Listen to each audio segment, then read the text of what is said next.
Would I recommend you these books if you're new to fantasy or if you're starting out with fantasy with a mostly simple yes, no, maybe? And I also have some general advice and batch recommendations at the end of the video, just in case none of these grab your attention. But when it comes to these masterpieces, Once Upon a Broken Heart, absolutely yes. I do recommend starting with Caraval just because this is the prequel story, this is the sequel story, but still, these ones are so easily understandable, so magical, and you will understand why we are obsessed with morally gray man. Unless you want to feel like a lost 5-year-old little kid at a heavy metal concert, no, you are not picking this one up. You are picking up Tress of the Emerald Sea. You are starting with this one if you are new to fantasy. You dip your toe with this one. You jump in the heavy ocean, deep water, everything with this one. Now, Anything and Everything by T. Fisher, yes, especially if you want well-rounded, mature, 30, 40-something characters in your books. Even though officially this is a YA series, I would not recommend it to someone who is just getting into fantasy. If you want a lot of emotional damage and you're okay with your story being quite slow in the beginning, then give it a try, but I think this is more like an intermediary level. But The Prison Healer by Lynette Noni, most definitely yes.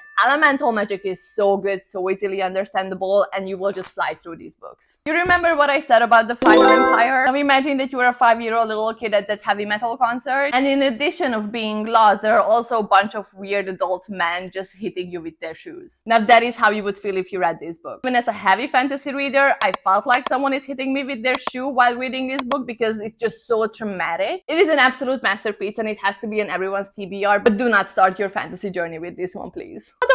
Brighthaven by ML Wong, I would say maybe, leaning towards yes. I think if you're someone in your 20s and 30s and you want to get into fantasy and you want something deeper, then this is good. Now, the War of Lost Heart series by Carissa Broadbent. This is quite heavy on world building and magic is not that easily understandable, so no.